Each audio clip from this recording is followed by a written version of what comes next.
많은 사람들이 노후를 준비할 때 가장 먼저 떠올리는 것은 얼마를 모아야 할까라는 질문이다.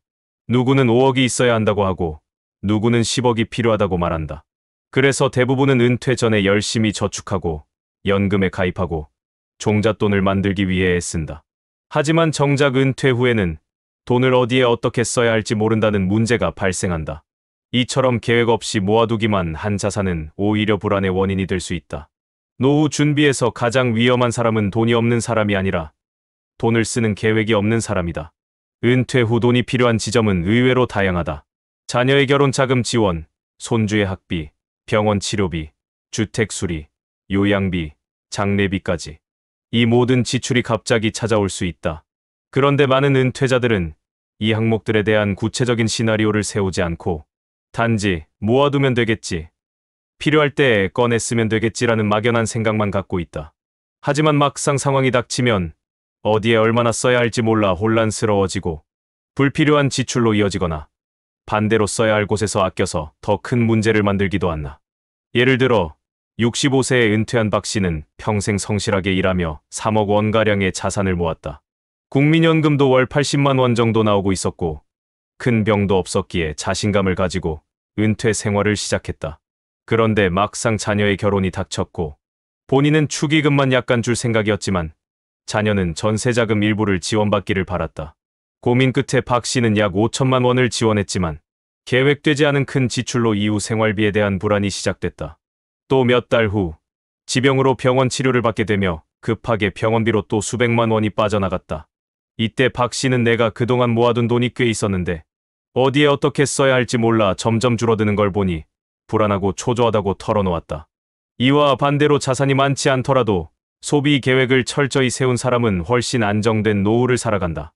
70대 이모 씨는 큰 돈을 모으지는 못했지만 은퇴 전부터 지출 시나리오를 아주 구체적으로 정리해두었다.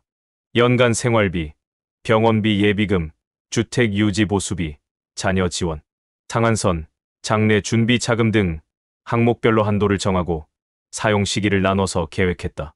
덕분에 예상치 못한 일이 생겨도 이건 계획된 범위 아니야라는 마음으로 지출하며 불안을 최소화할 수 있었다.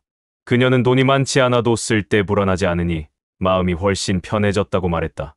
노후에는 수입이 정해져 있고 자산을 추가로 키우기 어렵기 때문에 돈을 어떻게 모을 것인가 보다는 어떻게 쓸 것인가가 훨씬 더 중요해진다.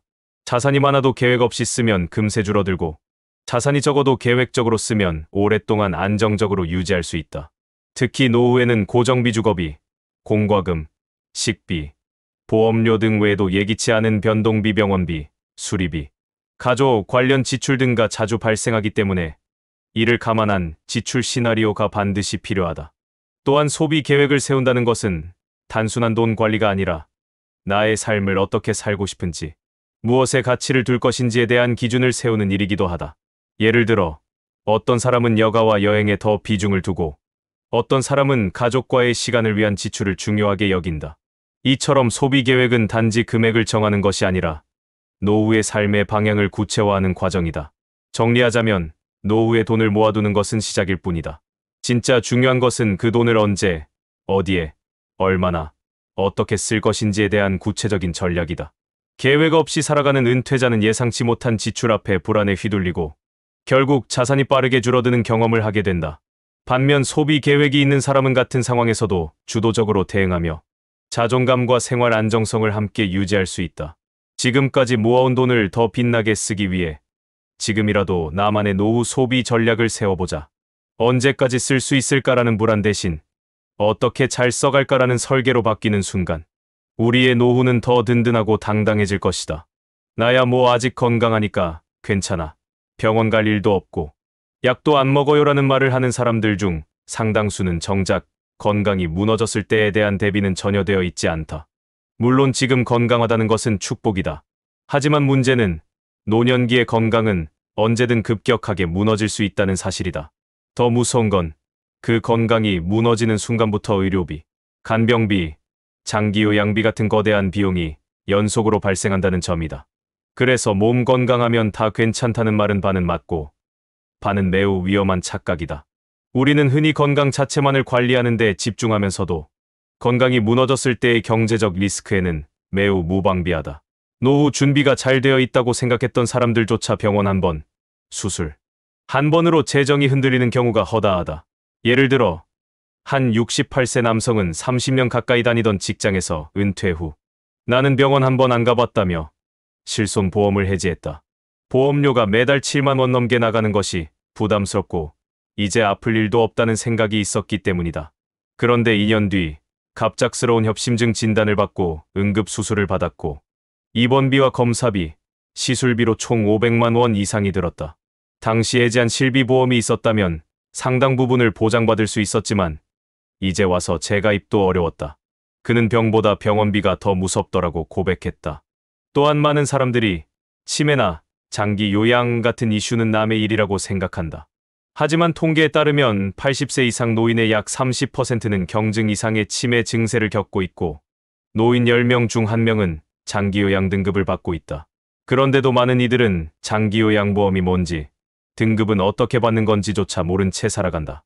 예를 들어 75세 여성 A씨는 무릎, 관절염과 허리 통증으로 거동이 어려워졌지만 장기요양보험 제도를 몰라 병원에만 다니며 통원 치료에 매달 50만 원 이상을 썼다. 나중에 동네 주민의 소개로 장기요양 등급 3등급을 신청했고 이후 방문 간호, 복지용구 지원 등으로 의료비와 간병비가 절반 이하로 줄었다. 미리 알았더라면 더 일찍 도움받을 수 있었던 것이다. 또한 치매보험도 여전히 간과되고 있는 대표적인 위험관리 수단 중 하나다. 치매는 단순히 치료비보다 간병비와 돌봄 인건비가 훨씬 더 크다. 중증 치매의 경우 하루 24시간 돌봄이 필요하며 월 200만 원 이상의 간병비가 드는 경우도 흔하다.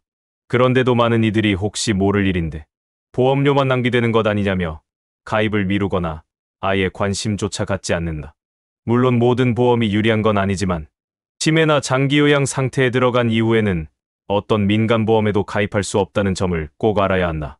노후에 정말로 중요한 것은 지금 건강하냐가 아니라 아플 수 있다는 전제 아래 얼마나 준비되어 있느냐다. 병원비가 많이 나와도 이 정도는 대비해놨다는 감각이 있으면 당황하지 않는다. 하지만 아무런 대비 없이 맞닥뜨린다면 병보다 경제적 충격이 더 큰 고통으로 다가온다. 실제로 노후 의료비 지출은 해마다 증가하고 있고 국가도 이를 해결하기 위해 장기요양보험, 기초건강검진, 복지용구 지원, 치매안심센터 등 다양한 제도를 운영하고 있다. 문제는 이런 제도들이 있음에도 모른다는 이유로 놓쳐버리는 시니어들이 너무 많다는 것이다. 단지 건강을 유지하는 것에만 집중할 것이 아니라 아플 때를 전제로 재정적인 시뮬레이션을 해보고 보험 정리, 장기요양제도 파악, 가족과의 역할 분담 계획까지 세워두는 것이 진짜 노후 대비다. 결국 건강하면 괜찮다는 말은 절반만 맞는 말이다. 진짜 괜찮으려면 건강이 무너졌을 때도 나는 준비되어 있다는 자신감이 함께해야 한다. 건강은 분명 최고의 재산이지만 그 재산은 한순간에 잃을 수 있다. 그래서 우리는 아프지 않기 위한 노력이 아니라 아파도 흔들리지 않을 준비를 해야 한다. 그리고 그 준비가 되어 있는 사람만이 진짜로 건강한 노후를 살아갈 수 있다. 자식이 있으니까 괜찮지. 내가 늙으면 애들이 챙겨줄 거야라는 말은 과거엔 당연하게 여겨졌습니다. 실제로 부모 세대는 자신이 자식을 위해 모든 것을 바쳐 희생해왔고 그만큼 노후엔 자녀가 돌봐줄 것이라는 믿음을 자연스럽게 품게 됐습니다. 그러나 시대는 달라졌고 가족 구조와 가치관, 경제 현실도 크게 바뀌었습니다. 그런데도 여전히 자녀를 노후 대책으로 여기는 태도는 위험하고 때로는 가족 간의 갈등과 상처를 만드는 원인이 됩니다. 현실적으로 오늘날의 자녀 세대는 자신의 삶을 꾸리기도 버겁습니다. 청년들은 취업난, 전셋값, 대출, 육아 부담 등에 시달리며 살아갑니다. 결혼은커녕 독립조차 늦춰지는 시대에 부모의 노후까지 책임지기엔 역부족인 경우가 대부분입니다. 그런데 부모가 은근히 넌 나만 믿어 혹은 나는 너 믿고 준비 안 했다는 태도를 보이면 자녀는 죄책감과 부담 속에서 마음의 문을 닫을 수밖에 없습니다. 실제 사례를 보면 70대 초반의 박모 씨는 자녀들에게 모든 기대를 걸었습니다. 연금 가입도 소홀했고 본인의 자산도 대부분 자녀 결혼과 주택 자금으로 써버렸습니다. 은퇴 후 수입이 거의 없자 자녀들에게 생활비와 병원비를 요청했지만 자녀들은 요즘 우리도 힘들다며 선뜻 나서지 않았습니다. 이때부터 감정의 골이 깊어졌고 결국 가족 모임조차 피하게 되는 상황으로 번졌습니다. 박 씨는 나는 너희 위해 다 해줬는데라고 했고 자녀는 부모님이 미리 준비하셨어야죠라고 말했습니다. 그 결과 가족은 멀어지고 박 씨는 마음의 상처를 안게 되었습니다. 반면 자녀를 노후의 지원군이 아니라 심리적 동반자로만 바라본 부모는 훨씬 건강한 노년을 살아갑니다. 68세 이모 씨는 본인의 생활비와 병원비는 연금과 임대 수입으로 해결하며 자녀에게는 경제적 부담을 절대 주지 않겠다는 원칙을 가지고 살아갑니다. 대신 손주를 돌봐주거나 자녀의 고민을 들어주는 방식으로 관계를 유지합니다. 그녀는 말합니다. 나는 자식에게 기댈 생각은 없지만 함께 있어주는 것만으로도 큰 힘이 돼요. 이처럼 자녀와의 관계를 의무가 아닌 존중과 소통의 기반 위에 세운 사람은 경제적으로든 정서적으로든 훨씬 안정된 노후를 만들어갑니다. 노후에 자녀에게 의존하는 삶은 단지 경제적인 문제가 아닙니다. 그것은 존엄의 문제이기도 합니다. 자식이 부모를 챙기지 않아서가 아니라 부모가 준비하지 않은 채 기대만 했기 때문에 갈등이 생기고 실망이 커지고 관계가 깨어지는 것입니다. 실제로 많은 심리 상담사들은 자녀에게 지나친 기대를 품은 부모일수록 관계에서 깊은 상처를 입는다고 말합니다. 게다가 자녀에게 의지하는 노후는 부모 자신의 자존감도 무너뜨립니다. 돈을 요구하거나 부탁할 때마다 작아지고 자녀 눈치를 보게 되며 결국 나는 이제 짐이 되는 존재구나라는 자책으로 이어지기도 합니다. 이것은 자녀를 위한 일도 아니고 자신을 위한 일도 아닙니다. 중요한 건 자녀가 부모를 돕지 않아야 한다는 이야기가 아닙니다. 자녀가 부모에게 도움을 주는 것은 선택의 영역이어야 하며 의무나 기대가 되어선 안 된다는 것입니다.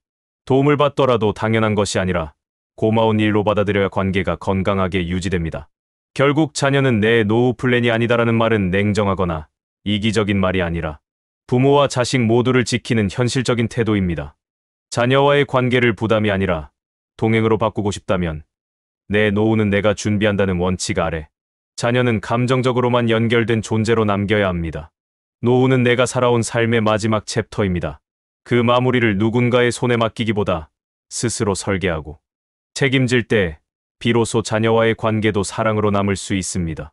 자녀는 당신의 자산이 아니라 함께 걷는 인생의 동반자일 뿐입니다. 그 사실을 잊지 않는 것, 그것이 바로 노후 자존감을 지키는 첫 번째 준비입니다. 노후 준비에 있어서 많은 사람들은 돈을 가장 먼저 떠올린다. 은퇴 전부터 연금, 저축, 부동산, 투자에 몰두하며 경제적 기반을 마련하기 위해 애쓴다. 물론 중요한 일이다. 하지만 놀랍게도 그렇게 철저하게 자산을 준비한 사람들 중 일부는 정작 노년기의 깊은 외로움과 무기력 속에 빠져든다. 이유는 단 하나, 사람과의 관계를 놓쳤기 때문이다. 돈은 우리의 삶을 지탱해주지만 삶의 온기를 불어넣는 것은 결국 사람과의 연결이다. 경제적으로 아무 문제가 없어도 이야기를 나눌 친구가 없고 기댈 이웃도 없고 연락할 가족도 없는 노년은 경제적 풍요로는 메울 수 없는 깊은 공허함을 만들어낸다. 그래서 우리는 이렇게 질문해야 한다. 나는 은퇴 후에도 함께 웃을 사람이 있는가? 예를 들어 60대 초반까지 대기업 임원으로 성공적인 커리어를 쌓은 한 남성은 은퇴 후 몇 년 동안 자택에서 홀로 생활했다. 경제적으로는 여유가 있었고 연금과 부동산 수익도 꾸준히 들어왔다. 하지만 그는 친구들과의 연락을 끊고 지역 모임에도 나가지 않았으며 가족과의 소통도 점차 줄어들었다. 어느 날 건강 문제로 병원에 입원했을 때 문병을 온 사람은 단 한 명도 없었다. 그는 퇴원 후 이렇게 말했다. 그동안 난 돈은 있었지만 내 옆에 아무도 없다는 걸 그때 처음 알았어요. 이렇듯 관계를 방치한 대가는 너무나 뼈아프고 때로는 회복이 불가능한 상처가 된다. 반대로 큰 자산은 없어도 관계의 힘으로 삶을 따뜻하게 이어가는 사람들도 있다. 70대의 김모 씨는 동네 도서관 책 읽기 모임에 꾸준히 나간다. 매주 같은 사람들과 만나 책 이야기를 나누고 생일엔 작은 케이크를 함께 나누며 웃는다. 돈은 많지 않지만 나를 반겨주는 사람이 있다는 것만으로 하루하루가 덜 외롭고 더 의미 있어요.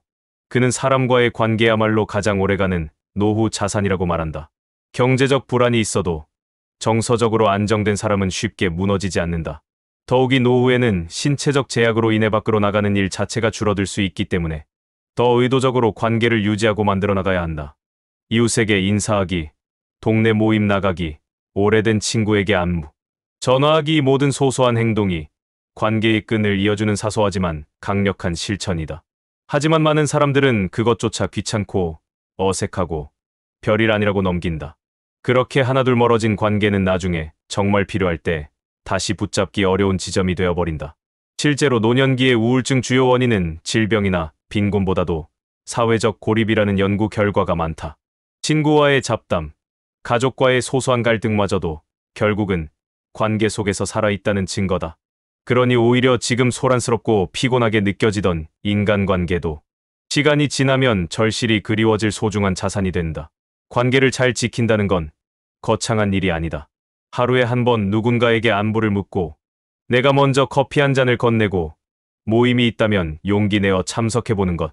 그 작은 움직임이 나의 자존감과 정신건강을 지켜주는 방패가 된다. 결국 은퇴 후 삶에서 가장 외롭고 아픈 사람은 돈이 없는 사람이 아니라 사람이 없는 사람이다. 노후 준비는 통장 잔고를 채우는 것만이 아니라 마음을 나눌 사람을 곁에 두는 준비이기도 하다. 관계를 소홀히 한 채 살아가는 사람은 결국 고립된 섬이 되고 자존감도 함께 무너진다. 돈보다 중요한 것, 그것은 언제나 같이 웃을 수 있는 사람 한 명이다. 지금부터라도 그 한 사람을 곁에 남길 수 있는 노력을 시작해야 한다. 관계는 늦게 시작해도 결코 늦지 않다.